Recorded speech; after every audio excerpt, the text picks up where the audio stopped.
Alguna vez escuché que debemos prestarle más atención a la campaña que a nuestras batallas. Hola, hola, bienvenidos a La Bitácora, un espacio donde comparto mis experiencias, análisis y aprendizajes para que puedan posicionar su marca personal de manera estratégica. Soy Alde Lacio, especialista en diferenciación estratégica, y esta semana vamos a hablar de tres cositas. Primero, en La Bitácora vamos a hablar sobre dónde estoy parado, como siempre. Ya les había contado la semana pasada, estoy en medio de un lanzamiento. Hoy les quiero dar un poquito más, algunos detalles extras que tienen que ver un poco ya con las fases del lanzamiento. Sí, todavía estamos diseñando algunas cositas, pero ya sabemos cuáles son las fases, se las voy a compartir.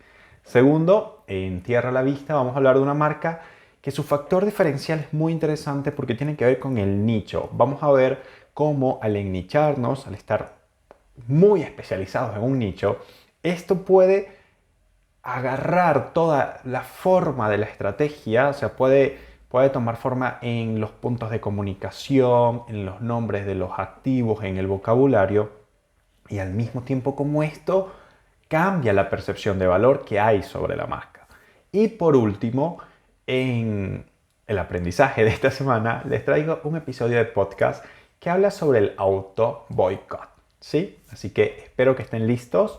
Vamos a entrar ahora sí con dónde estoy parado. Bueno, ya les había dicho, estoy en medio del lanzamiento. Bueno, no en medio del lanzamiento, muy exagerado porque todavía falta un poquito para eso. Pero sí estoy en todo ese proceso de planificación. Y esta es la primera etapa de un lanzamiento. Digamos que he dividido el lanzamiento en tres fases. Tenemos el pre-lanzamiento, la fase de lanzamiento y el post-lanzamiento. En el pre-lanzamiento, lo que tenemos que hacer justamente es enfocarnos en la estrategia. ¿Ok? ¿Qué es lo que yo quiero conseguir? ¿Cuál es el objetivo? ¿Y cuáles van a ser esos pasos para yo conseguir el objetivo? Esto es muy planificación, pero que tenga muy en cuenta no solo el objetivo, que claramente es muy importante, sino también, y esto es importantísimo en la primera fase del lanzamiento, la promesa. ¿Ok? En mi caso, recuerden que yo no soy especialista en marketing, es mi primer lanzamiento, pero el objetivo es mi reposicionamiento como marca personal. O sea, yo estoy usando este lanzamiento para que el mercado me perciba de una manera específica. Entonces, una de las claves acá muy importantes es que ese producto o ese servicio que al final yo voy a lanzar, ¿no? Debe tener una promesa que debe estar ligada directamente con la promesa de mi marca. Si la promesa de mi marca es libertad, ¿sí? Por decir un ejemplo, ese producto o ese servicio debe ofrecer libertad. Y todas las piezas alrededor del mismo deben también ofrecer libertad. O sea, esa debe ser la promesa que debe estar constante en cada una de las piezas del lanzamiento. Entonces, en esta fase de pre-lanzamiento, la promesa debe estar clara. La segunda fase, que ya es propiamente el lanzamiento, digamos que se subdivide también en 5 fases. ¿Ok? Tiene una primera fase, esto depende del tipo de lanzamiento. Hay muchos tipos de lanzamiento, les estoy comentando el que yo estoy aplicando. Hay una primera fase que es la fase de atracción, que suele ser bastante común en los diferentes tipos de lanzamientos. Es como yo atraigo gente al lanzamiento. Es una fase donde yo me tengo que enfocar mucho en que las personas se hagan conscientes del problema. Los que ya tienen algún tipo de conocimiento sobre marketing y han escuchado el funnel, ya van a ver el funnel de venta, van a ver que hay muchos puntos en común. Entonces, la primera fase es atraer. La segunda, el segundo paso de la fase de lanzamiento es evaluar el compromiso de todas esas personas que han ingresado en el lanzamiento. Entonces, en la primera fase, que es atraer, lo que se suele usar, por ejemplo, es un lead magnet, que es un producto muy sencillo, de muy rápido consumo, que al final brinda una solución o sirve también como de diagnóstico. Por ejemplo, un quiz para evaluar cómo se está comunicando mi marca. Ese puede ser un lead magnet. Lo más usual es que tú dejas tus datos y a través de esos datos, bueno, puedes acceder propiamente al producto y haces esa evaluación.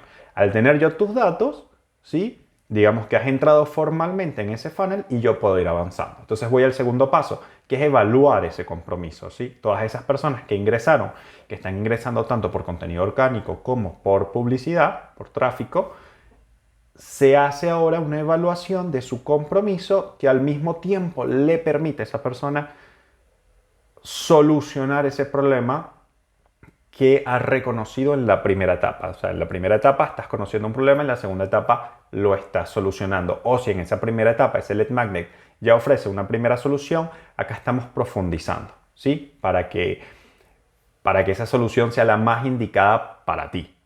Entonces, en la segunda etapa, en mi lanzamiento particularmente, van a ser como unos videos cortos con ejercicios prácticos para que las personas puedan avanzar en esa solución a ese problema.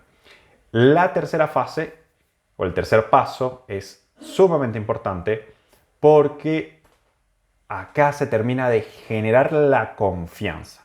O sea, acá la idea es que tú puedas tener una interacción uno a uno con ese público. En mi caso va a ser una consultoría abierta al público, ¿sí? Abierta al público de las personas que ingresaron. Yo no voy a hacer esa consultoría para un tráfico que no me conoce. Lo voy a hacer solamente para los que han estado ingresando en este lanzamiento. Y la cuarta y quinta fase del lanzamiento propiamente son las partes de ventas. Tenemos una venta temprana y una venta tardía. La diferencia entre una y otra tiene que ver con los incentivos. La venta temprana va a tener mayor cantidad de incentivos. Probablemente en el momento de la consultoría en abierto yo voy a hablar del programa que voy a estar vendiendo y las personas que en ese momento se inscriban o que se inscriban en las primeras 24 horas van a tener ciertos incentivos. Y luego esa venta o ese carrito abierto va a quedar durante una semana para que las personas que no pudieron ingresar a la consultoría en vivo la puedan ver en diferido y puedan entrar posteriormente al día de la consultoría propiamente. Pero van a tener menos incentivos que los que sí ingresaron. Entonces, estos 5 pasos son los que componen ya propiamente el lanzamiento. Entonces tenemos el prelanzamiento, planificación, promesa, el lanzamiento que ya es propiamente cada uno de los pasos donde yo voy a llevar simplemente al público que no me conoce o que no es consciente del problema hasta que sean conscientes, hasta que vean que hay una solución diferente, hasta que vean cuál es mi solución y además puedan empatizar conmigo como persona. Fíjense que no es el típico lanzamiento tan agresivo en el que yo simplemente llevo, no sé, tráfico a un webinar y en el webinar te vendo, que es un lanzamiento mucho más agresivo y que no permite que se generen esos vínculos necesariamente entre la audiencia con mi persona en este caso. El hecho de que yo te estoy entregando un lead magnet, luego te estoy entregando, no sé, unos videos cortos con ejercicios prácticos, luego te estoy dando una consultoría en abierto, no es un webinar, no es una clase, te voy a dar la oportunidad de que puedas hablar conmigo, que puedas exponer tu problema y yo poder ayudarte a conseguir una solución aún más específica para tu caso. Eso todo es un trabajo que va al final fortaleciendo los vínculos de confianza, que es lo que nos importa realmente en todos estos procesos. Es la relación que creamos con nuestra audiencia. Y una vez que se genera esa venta, por supuesto hay personas que se van a inscribir y hay personas que no se van a inscribir. La mayoría no se va a inscribir, es lo más común que sucede en un lanzamiento. Pero todas esas personas que hoy no se inscriben son potenciales futuros clientes de la marca. Entonces hay que seguir trabajando las relaciones, aunque no estemos vendiendo hoy en día a ese público en particular, siempre que por supuesto esté dentro de las líneas de lo que es nuestro nicho. Y la tercera fase propiamente ya es el post-lanzamiento. Y es una fase muy importante que quizás no se menciona mucho y debemos hacerlo, porque es donde analizamos. Analizamos qué funcionó bien y qué no funcionó tan bien para que en posteriores lanzamientos sepamos qué vamos a hacer, o qué vamos a mantener y qué vamos a cambiar. Pero además es una fase muy importante de comunicación, porque yo debo aprovechar todo lo que está sucediendo ya dentro del programa y comunicarlo hacia afuera para que se despierte ese interés de las personas que en este momento no se inscribieron, ya sea que se vayan a inscribir en el próximo lanzamiento o en la opción Evergreen, que es que pueden ir tranquilamente haciéndolo la próxima semana, el próximo mes, dependiendo de cuando yo decida abrir nuevamente el carrito, si lo voy a mantener abierto todo el año. Son decisiones que todavía estoy puliendo, lo más probable es que se mantenga abierto todo el año, simplemente que las condiciones cambian, ¿sí? El incentivo que existe en un lanzamiento no existe en Evergreen, o el precio de un lanzamiento no es el mismo que de Evergreen. Son estrategias que hay que definir. Yo todavía no las tengo 100% pulidas. Cuando las tenga probablemente se las voy a estar comunicando hasta cierto punto, porque no quiero adelantar nada propiamente del lanzamiento del programa, del producto específico, que está quedando muy bonito. O bueno, a mí me va encantando. Estoy tomando agua para los que están solo escuchando y no viendo el video. Bueno, entonces ahí es donde estoy parado. Es un rato súper interesante. Me acojona que dicen un montón porque es mi primer lanzamiento donde estoy metido en prácticamente todo el proceso. Yo solamente había estado en lanzamientos como apoyo. Así que bueno, vamos a ver qué resulta de todo esto. Pero lo bonito es que de vuelta aquí el objetivo es el reposicionamiento. Más allá de la cantidad de ventas que haya, que le tengo bastante fe, pero más allá de las ventas que haya, mi intencionalidad al final de todo esto es que el mercado y que las personas, la manera en que me perciben es como consultor de marca y no como brand copywriter, que es lo que yo hacía hasta finales del año pasado. ¿Sí? Bien, ahora sí entremos a tierra a la vista, ¿no? Hoy estoy muy emocionado con una marca que traigo, acá la tengo abierta en las redes sociales. Es una marca que se ha especializado, o sea, su factor diferencial está en el nicho, ¿ok? Vamos a verlo así.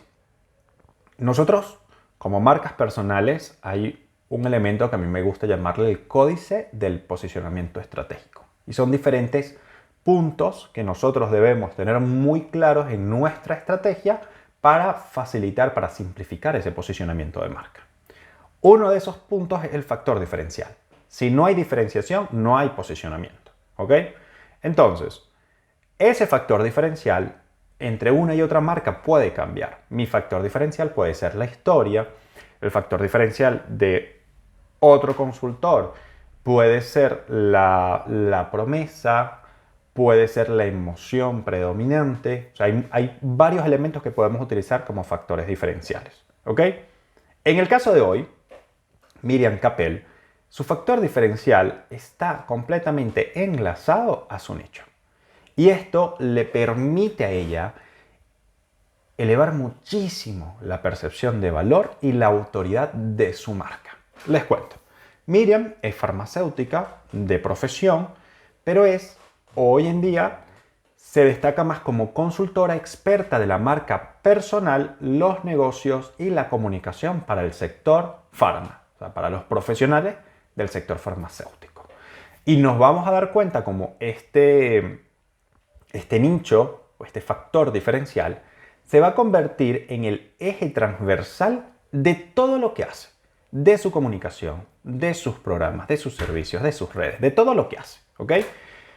Por ejemplo, una de las cosas que vemos en el caso de Miriam, como les decía, son los activos. Recuerden que los activos es todo aquello que nosotros utilizamos para elevar la percepción de valor de nuestra marca. Nuestros activos puede ser nuestra newsletter, puede ser nuestra comunidad, pueden ser los servicios que estamos ofreciendo, puede ser nuestro lugar de trabajo, ¿ok? Pero para que un activo tome un papel protagónico dentro de la comunicación, es importante que sea bautizado, que tenga un nombre, ¿ok?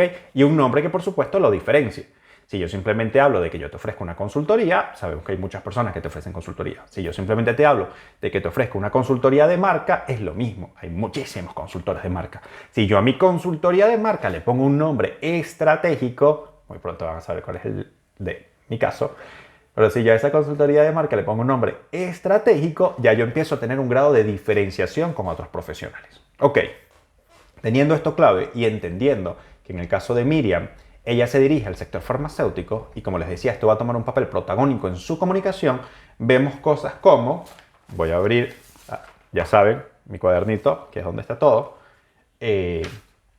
Vemos, por ejemplo, que ella tiene una marca que se llama La Escuela Pharma Branding. ¿Ok? Ella tiene su marca personal, que la viene posicionando, y ha abierto una marca especial para la escuela, pero que está bastante enlazado, por supuesto, con lo que ella ofrece.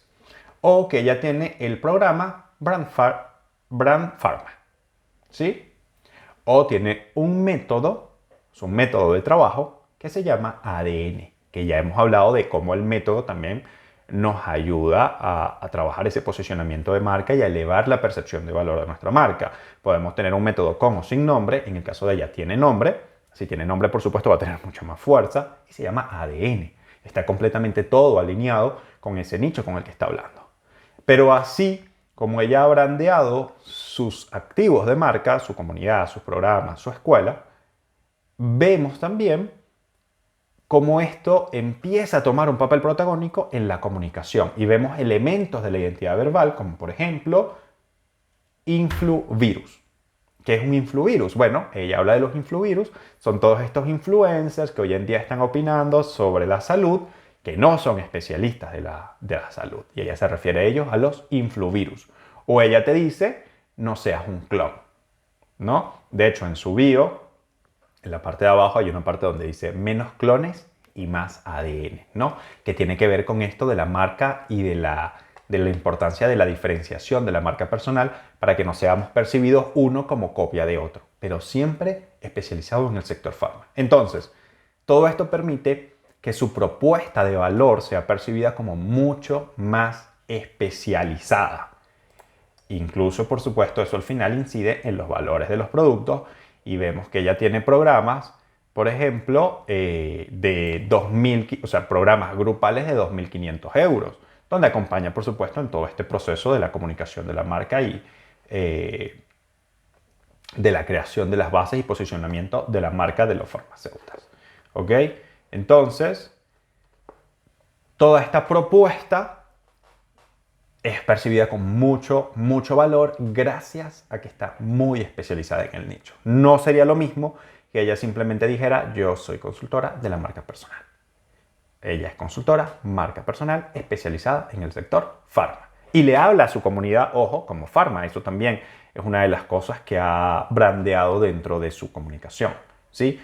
Ya no habla solo de farmacéutica, sino que simplemente le habla a su comunidad como farma. Si le dan un vistazo a sus redes, como siempre, le voy a dejar los enlaces en la postdata, en la versión impresa, voy a seguir diciendo versión impresa, de la bitácora, van a encontrar el enlace a las redes y van a ver que tiene diferentes posts donde se comunica a su comunidad de Pharma. Hello, hello Pharma. Esto es lo que está pasando en Instagram y seguro que lo estás notando.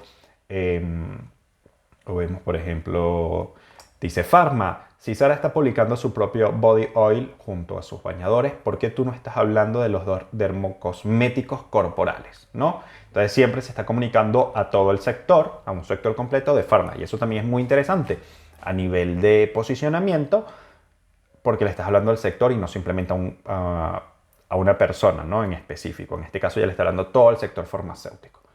Y otra estrategia que me parece muy interesante y que no es tan difícil de lograr, aunque muchas veces nos da miedo, es que ella, además de ser farmacéutica y además de ser experta de la marca personal, comunicación y negocios digitales para el sector, es speaker. Cuando somos speakers, cuando nos paramos frente a una comunidad, frente a un auditorio de manera presencial, se percibe con muchísimo más valor y autoridad nuestra propia marca. Y para eso no es necesario realmente empezar frente a un auditorio con 400 o 500 personas. Por supuesto, no vamos a negar que hay auditorios o espacios que nos elevan muchísimo la percepción de valor. Hace poco habíamos hablado de una marca que tiene 4 charlas, 4 presentaciones en charlas TED. Y eso ya eleva muchísimo la percepción de valor. Es cierto.